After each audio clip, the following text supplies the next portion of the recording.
My relationship with Boysville started when I was 9, when I very first came to Boysville. The day that I arrived, I was scared. And the comfort of family and the comfort of home was gone. I walked into West Cottage with a tattered suitcase full of clothes and a bunch of strangers. For a 9-year-old, it's scary. I was crying, he was crying, and I had this little teddy bear, but I didn't want him to know I had the teddy bear, right?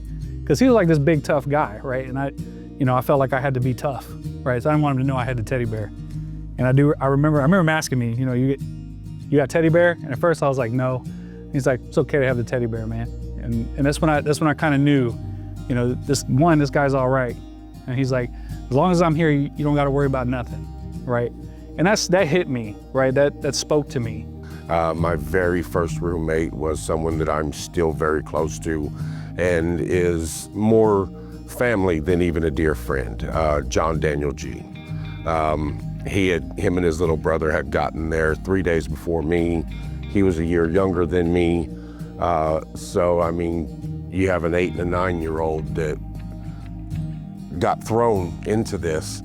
Now, whenever I moved over to Trees Cottage, where I spent 9 years, that's where the house really became a home.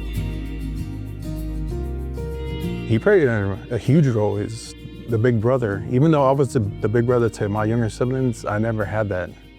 And he had been here quite a while with him and Dan G, and he took on that big brother role. He showed me the ropes. If I needed anything, any questions, he was always there. I never had that. I never had my father around. My mother was in and out, and having that guidance, like I said, that big brother there, he made me feel safe, and he was my comfort. Growing up at Boysville was fun, was tough. They held you accountable for your actions. There was consequences.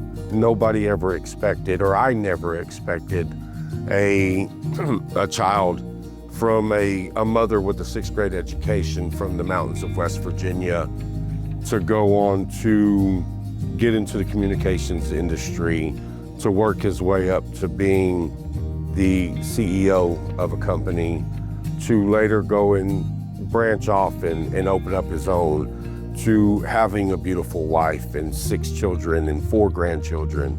There's a saying that a guy much more elegant than me said, and I heard, that it is extremely hard for a child to dream when they're just trying to survive. I watched many, many kids come through Boysville that were just trying to survive, and it wasn't fair. The things that Boysville has done, the things that Boysville provides, the culture that it created, the friendships and the brotherhoods and the sisterhoods that it created on campus will outlive the campus. Me and Bryan lived here together for 10 years.